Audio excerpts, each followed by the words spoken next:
Enchanted Princess is one of the newer ships in the Princess fleet, and after being on board for 2 Caribbean cruises, it's now one of my favorites. Enchanted offers an outstanding selection of included and specialty restaurants, impressive entertainment, nicely appointed cabins, and a lively main atrium with multiple bars and restaurants, including a fun Irish pub. The amenities are also fantastic and very chill-friendly, with multiple pools and hot tubs, a thermal suite, and luxurious sun deck. There were some small disappointments though, including an overpacked casino and underwhelming nightlife on some nights. So is Enchanted the right ship for you? Stay tuned for a full review.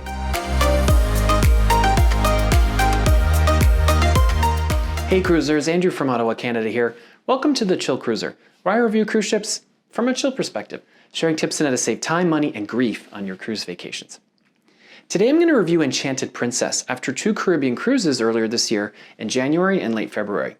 I was really impressed with Enchanted, and it's now one of my favorite Princess ships.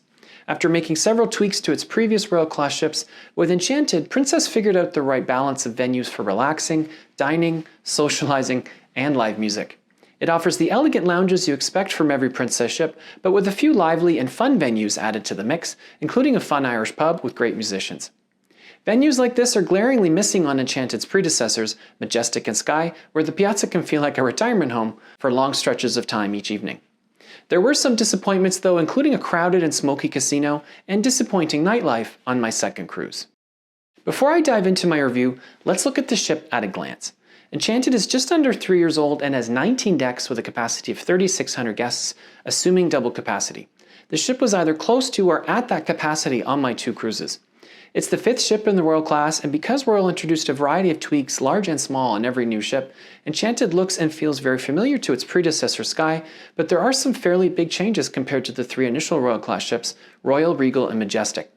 The nightclub on Deck 6 by the casino was replaced with a jazz bar.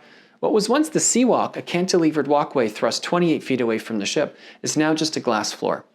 There's an aft pool with a beautiful view of the water, and the adult pool is now surrounded by cabins. I stayed in one of those cabins on my second cruise and would highly recommend them. More on that later. Enchanted splits its time between the Caribbean and European itineraries. There are 10 restaurants, 3 included main dining rooms, 4 specialty restaurants focused on Italian, steak, seafood, and a very special immersive experience called 360 that serves Mediterranean food. There are also 3 casual dining options, including a pizzeria, Irish pub, and a sushi bar. There are 12 bars throughout the ship, including venues dedicated to champagne cocktails, craft cocktails, and jazz. Loyal Princess cruisers who are also wine lovers should note that the popular Vines wine bar was replaced with an Irish pub on this ship. There are 4 pools, all outdoor, including one for adults only. There are 9 outdoor hot tubs. There's a fantastic indoor thermal suite available for an extra fee. Enchanted also features a luxurious sun deck that's available for an extra fee, but is very hard to get in. More on that later. There's a casino that felt very small and smoky because 75% of the space is dedicated to smoking. There's also the usual shops and boutiques. As always, I'll start my review by looking at access. Embarkation in Fort Lauderdale was extremely fast on both cruises. Both times I was through security, checked in and on the ship within 10 minutes, and I wasn't even in the green lane because I had to pick up my medallion. Getting around the ship was fairly easy, although on the second cruise, which was completely sold out, there were often long waits for a crowded elevator. Getting on and off the ship at ports was fast, although it did take an hour to get back to the ship from Princess Cays, their private island. Princess closed all the bars and venues at the same time, which wasn't very smart. This caused a mass exodus back to the ship, even though there were close to 2 hours left in the port. If you enjoy the beach and want to maximize your time on the island, I would hang out by the beach with the live band right by the waiting area and just wait until the lineups have cleared. Overall, I would rate Access 4 out of 5 stars. Moving on to the vibe of the ship, which is similar to other Royal Class ships, meaning very elegant on the lower decks and a resort vibe on the upper decks. It also means there's a quirky and sometimes confusing layout with the main dining room on Deck 6 accessible only by the aft stairwell and elevators. Since there's only one hallway in the aft section of Deck 7, which is full of popular venues like Princess Live and the Steakhouse, it can get very crowded if you're walking through it in the evening. Since the forward, middle, and aft sections are very compartmentalized on the upper decks, there are several dead ends to navigate. If you're trying to go from one section to the other on Deck 17 or 18, my advice is to go down to the Lido deck and start from there. Princess made some smart tweaks to the piazza area by bringing back the popular Crooner's Bar on Deck 6 and introducing an Irish pub on Deck 5.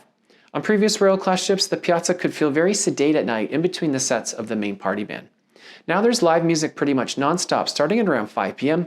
when the Irish musicians do their first set. There was also a fun piano entertainer performing later in the evenings at crooners. Similar to other Royal Class ships, there isn't a full wraparound promenade, only a sitting area on either side of the aft section that does partially wrap around the ship, enough for you to enjoy the wake.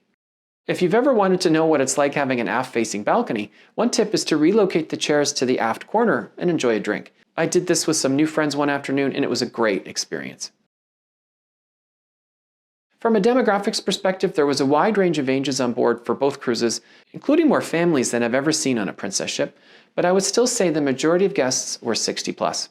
Overall, I would rate Vibe 4.5 out of 5 stars.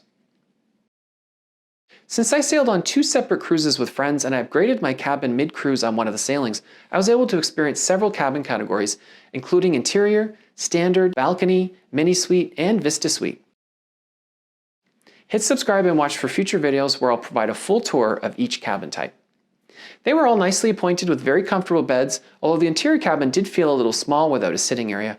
The interior and balcony bathrooms were also slightly smaller compared to the average size on other cruise lines, and featured the infamous Princess shower curtain. The balconies in all cabin types were also fairly small. I was surprised that the balcony in the suite was just as shallow as a regular balcony cabin, meaning you have to sit at an angle. I was also surprised that the suite had only the option for a curtain to separate the bedroom and living room, and not a door. I mentioned that there were a lot of families on the ship. On my first cruise, my cabin was right next to one with 4 people in the room, including 2 toddlers that made a lot of noise that I could hear and feel in my room. This is likely going to happen more frequently since Princess has had a long-running promotion where the 3rd and 4th guests are free. After several days of waking up on this family's very early schedule, I did knock on their door and mention politely that a lot of noise and vibration was coming into my room.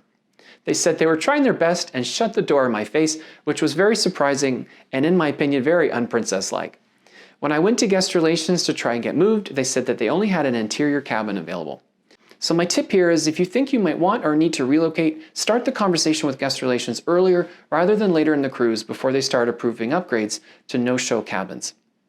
Speaking of upgrades, on my second sailing, I paid to upgrade from an interior to a balcony cabin mid-cruise and was given one of the cabins on deck 17 that surround the adults-only retreat pool.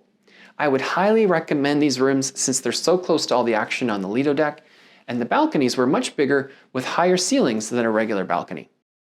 In all cabins, Princess offers a great selection of complimentary on-demand movies and TV shows. Moving on to food. Like other Princess ships, there's a nice selection of items that you can order to your room or anywhere on the ship. If you don't have the Princess Plus or Premier package, there's a $5 delivery fee per order and a one-time $15 activation fee if you use the app to have your order delivered outside of your room. I had a package, so I took full advantage of the perk, and almost every order was delivered within about 15 to 20 minutes, no matter where I was on the ship. On 2 occasions, I did run into an issue that I heard is becoming more common, where the order never comes, while the app says it was delivered or never started. Both times this issue was resolved with a quick call to room service. For fast food, you have several options, including the International Cafe in the Piazza, which is open 24 hours and has a great selection of pastries and muffins in the morning and sandwiches, savory tarts, and desserts the rest of the day. On the Lido deck, you can get tasty pizza by the slice, as well as burgers, hot dogs, and tacos. The buffet had a good selection of food available throughout the day and evening. They offered large salad bowls, which were very popular and a nice touch that I haven't seen on other Princess ships. Food in the main dining rooms was excellent. Everyone I spoke to on both cruises had high praise for the food on the ship. Although service was a bit spotty at times and my steak was overcooked, the food in the specialty restaurants Sabatini's and Crown Grill was also very good. Friends who tried the Catch said it was over the top amazing, which was my experience when I tried it on Sky Princess last year. If you want a true specialty dining experience, the Catch is definitely the place to go. If you want to experience a restaurant that's very different and special, then you definitely need to try 360, which is only found on Enchanted and its newer sister ship, Discovery. You sit in a round room with a panoramic floor-to-ceiling screen.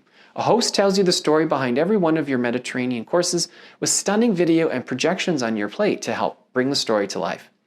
Every guest has their own dedicated server who brings every dish as part of a highly choreographed performance. 360 has a hefty cover charge of $140, but it's worth it if your budget allows and you want a real wow experience. Hit subscribe and watch for a future video where I'll share a full review.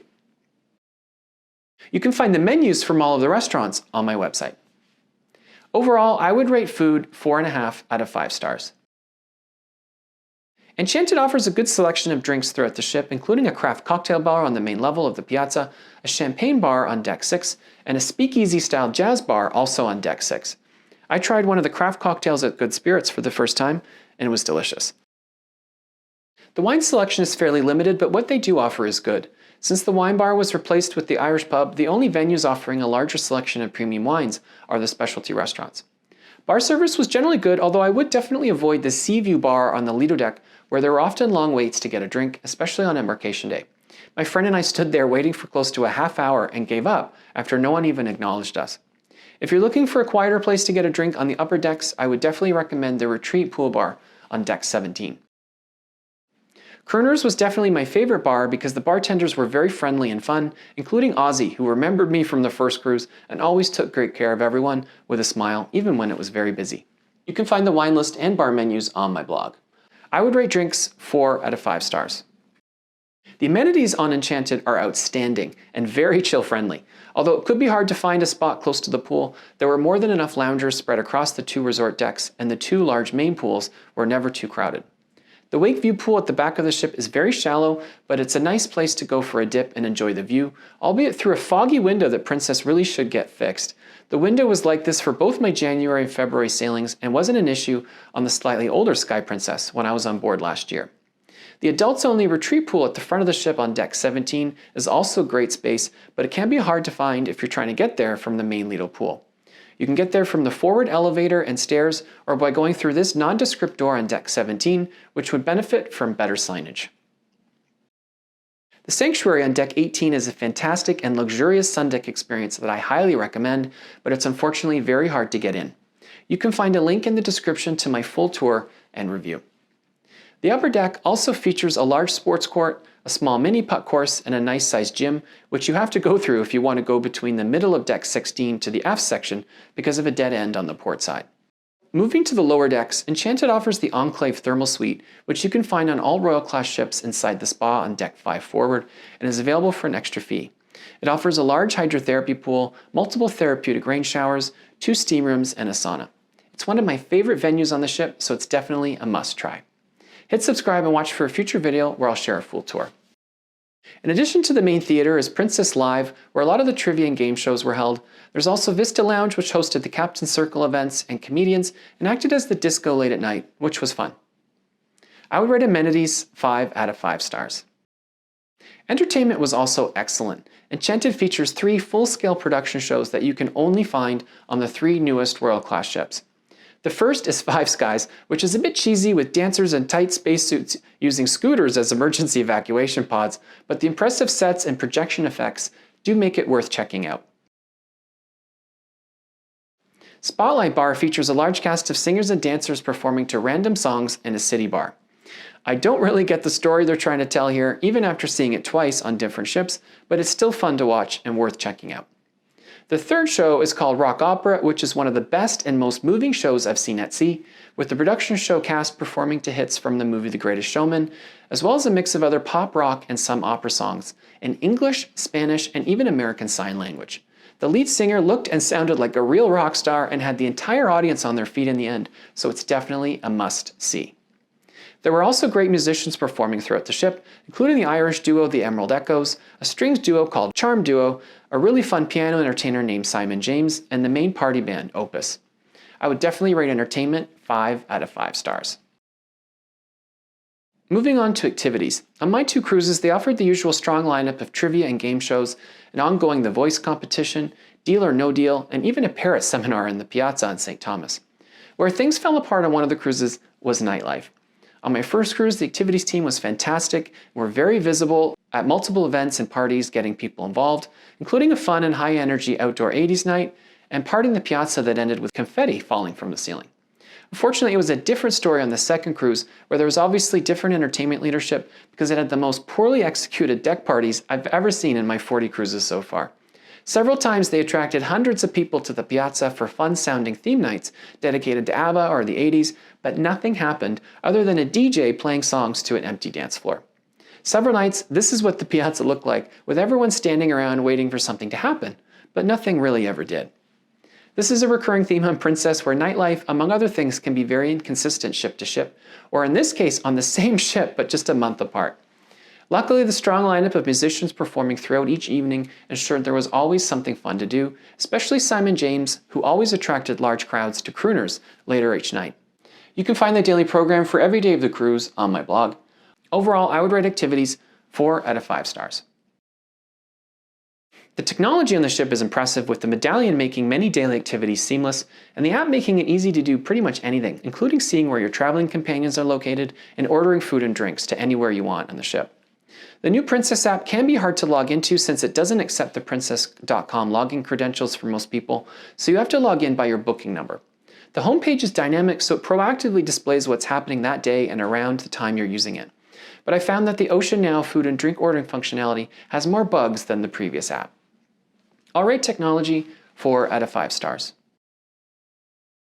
Moving on to the casino, which I must admit was very disappointing for a newer ship. Like Princess's other newer ships, it's 75% smoking, so there's no way to avoid smoke. This is a fairly huge oversight for a newer ship, considering most other major cruise lines that are still allowing smoking are creating separate sealed-off smoking sections in the casino. The casino on Enchanted also had the worst selection of slot machines I've seen on any Princess ship, including their older Grand Class ships. The few popular machines they had, like Firelink and Dragonlink, were always taken, and you had to basically line up if you wanted to play them. Both cruises, Princess had large gambling groups on board, so the casino was always very crowded, with half the slot machines already taken before the casino even opened after leaving ports every day. Princess removed the casino bar but didn't increase the number of bar servers, so it was also usually frustrating trying to get a drink while you were playing. But the slot machines were definitely paying, with frequent hand pay sightings most days, including a few large payouts over $10,000. The hosts, Dolce and Brian, were also very friendly, and it was a mostly fun crowd, so it was easy to make the most of it. With all that in mind, I would rate the casino 3 out of 5 stars. Overall, I really enjoyed my 2 cruises on Enchanted, and I would highly recommend it to pretty much anyone. I think the only way this ship would be disappointing is if you're looking for a younger crowd with more active things to do, or a completely smoke-free ship. Watch out for my next video where I'll share the 10 things you need to know while you're planning a Princess cruise. If you're looking for tips for when you're on board a Princess ship, you can find my video with 25 lessons based on 6 recent cruises here. Thank you for watching, and happy cruising.